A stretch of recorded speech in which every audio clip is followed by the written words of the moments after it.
ፋኖ በአማራ ክልል በሁለት ቀናት ውስጥ ከመቶ በላይ የመንግስት ታጣቂዎችን መደምሰሱን በይፋ አስታወቀ። በትግራይና በፌዴራል መንግስቱ መካከል ያለው ውጥረት አይሏል። ብሔራዊ ህልውናችን የሚረጋገጠው በብልጽግና መቃብር ላይ ነው ሲሉ ከፍተኛ የህወሓት አመራር አስደንጋጭ ማስጠንቀቂያ ሰጡ። አምባሳደር ጄኔራል ባጫ ደበሌስ ለምን ህወሓትን የውጭ ኃይሎች ተላላኪ ሲሉ ወረፉ። ሀገሪቱ ወደ ከፋ የእርስ በርስ ጦርነት እየተመለሰች ነውን? ሙሉ ዝርዝርና የፖለቲካ ትንታኔውን ይዘላችሁ ቀርበናል። እስከ መጨረሻውም አብራችሁ ቆዩ።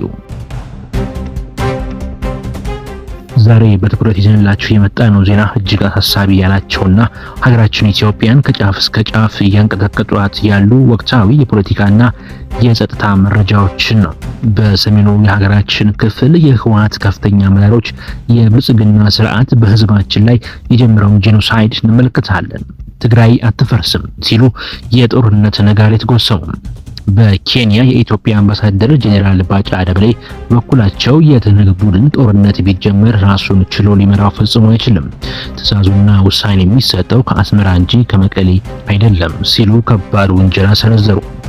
በሌላ በኩል ደግሞ በአማራ ክልል ከዕለት ወደ ዕለት እየተካረረ በመሄድ ላይ ባለው ውጊያ ፋኖች በሁለት ቀናት ውስጥ ብቻ ከመቶ በላይ የመንግስት የጸጥታ ኃይሎችን ደምሰናል ሲሉ የድል መግለጫ ወጥተዋል። ይህንንና ሌሎች ተያያዥ ትኩስ መረጃዎችን ከነሰፊ ዳራቸውና ከጥልቅ ታሪካቸው ጋር ይዘናል።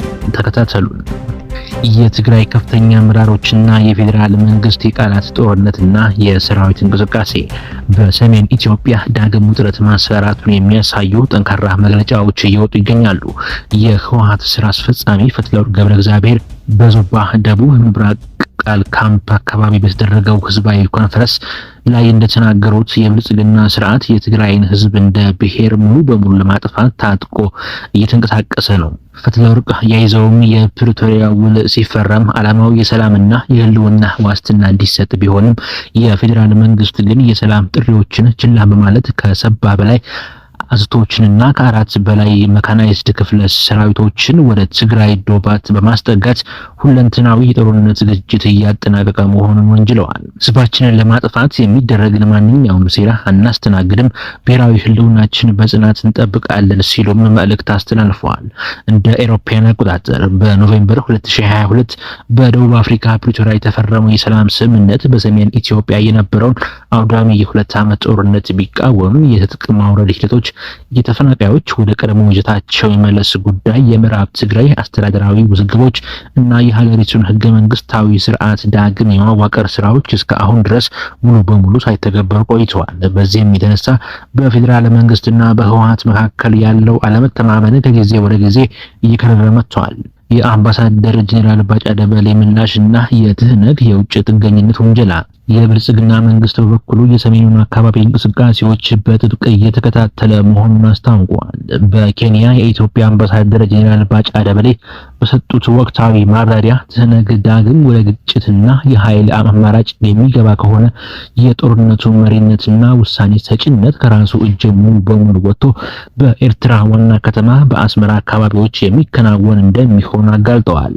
አምባሳደሩ አጽንኦት ሰጥተው እንዳሉት ቡድኑ ከቀጠናው ኃይሎች ጋር በመፈጠሩ የተነሳ የራሱን ችሎ ውሳኔ የመስጠት አቅሙ ሙሉ በሙሉ ከሽፏል። አሁን ላይ የሌሎች ሀገራት የፖለቲካና የጦርነት ፍላጎት አስፈጻሚ ሆኗል ያሉት ጄኔራል ባጫ የኢትዮጵያ መንግስት የሀገሪቱን ሉዓላዊነትና የህዝቦችን ደህንነት የሚፈታተን ማንኛውም ህገወጥ እንቅስቃሴ የመቀልበስ ሙሉ ዝግጅት እንዳለ አሳስበዋል።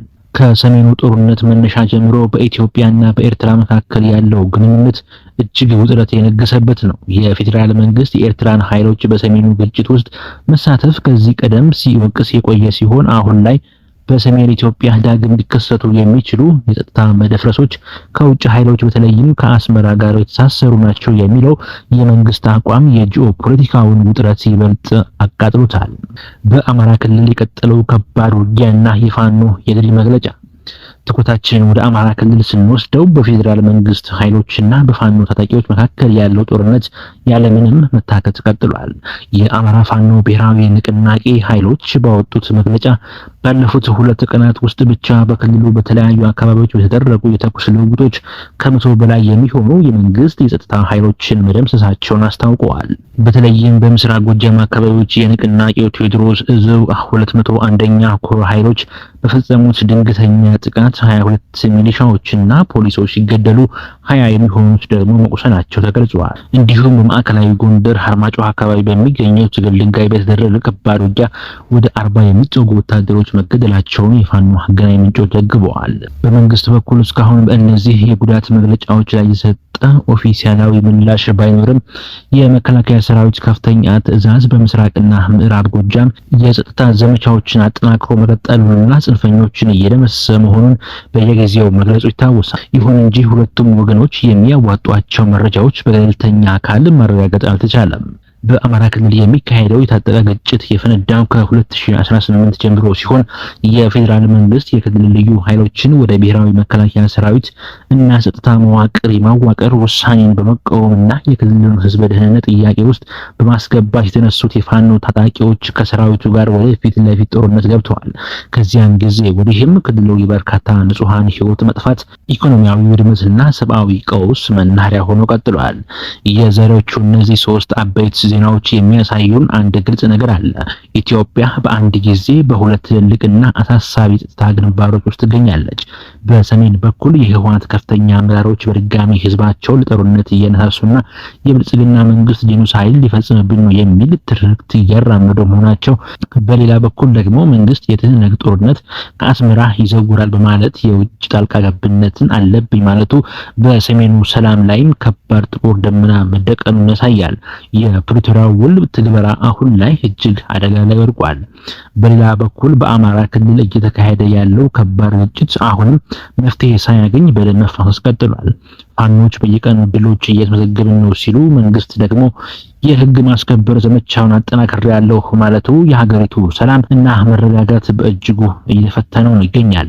ይህ ሁሉ ሲጠቃለል ኢትዮጵያ ካለችበት አጣብቂኝ ውስጥ ለመውጣት የጦርነትና የጥፋት ቋንቋ ቀርቶ ወደ አጠቃላይ ሀገራዊ ፖለቲካዊ ውይይትና ድርድር መመለስ አማራጭ የሌለው ብቸኛ መፍትሄ መሆኑን ወቅታዊ ሁኔታዎች በግልጽ ያሳዩናል።